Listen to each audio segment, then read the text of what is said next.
Bismillah wa salatu wa salam ala Rasulillah. This video is a continuation of the previous video we have made on troubleshooting of the insulin pump in a diabetic child presenting with hyperglycemia. Just to review, we have used the mnemonic DOPE, D-O-P-E, to assess any pump related issue. D was for any disconnection or dislodgement in the infusion set. O was for any obstruction by a blood clot or by an air bubble, or whether the tube was primed or not. P was for any pump problems. We will check the time and the date. The infusion rate, we will check for the last corrective dose delivered by the pump. We will check the battery, and we will do a self-test. E for empty insulin. We will check for expired insulin, and lastly E for any extravasation of insulin. Extravasation would suggest if there is any obstruction in the infusion set. In this video we are going to address the hyperglycemia, and we are going to work side by side your troubleshooting, and you are also managing the hyperglycemia. Before getting into our topic, I would like to remind myself and you to pray for our Muslim brothers in Gaza.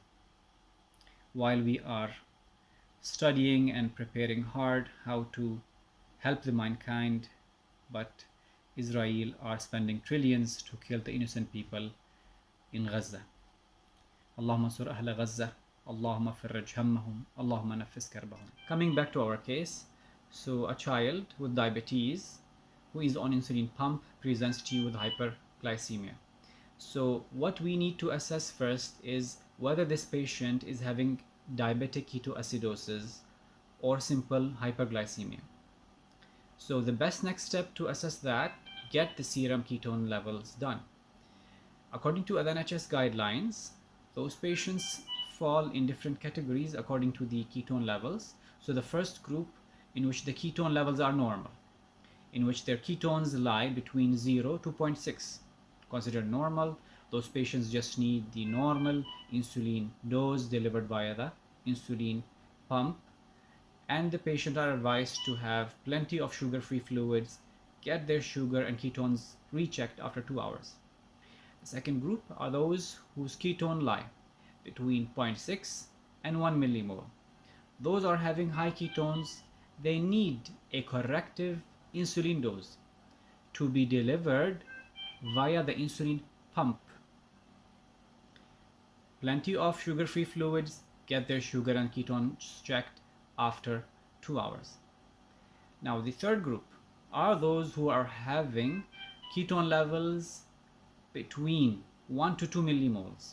They are at very high risk, and they need a corrective insulin dose to be delivered via the insulin pen or the syringe. This is the difference. Here we need to give them the corrective dose via pen or syringe. And we need to replace their insulin and infusion set and restart their insulin pump. For category 4, whose ketone lie between 2 to 3, they need a double corrective insulin dose to be given via insulin pen or syringe, and get their insulin and the infusion set replaced and the infusion pump restarted. And those patients whose ketone lie above 3, those are already fulfilling 2 criteria of the diabetic ketoacidosis. They have different management. We can outline their management in another video. Finally, how to get the insulin corrective dose value, and it can be done by taking the value from the insulin pump. It has the option to tell you how much insulin is required to correct the current blood sugar level. In case the pump is not functioning, you can just calculate it by simple formula. You would subtract the current sugar level with the target blood glucose level. Your target is around 8 millimole. So you take the current sugar level, for example it is 14, and you subtract it with 8, and then you divide it by insulin sensitivity factor.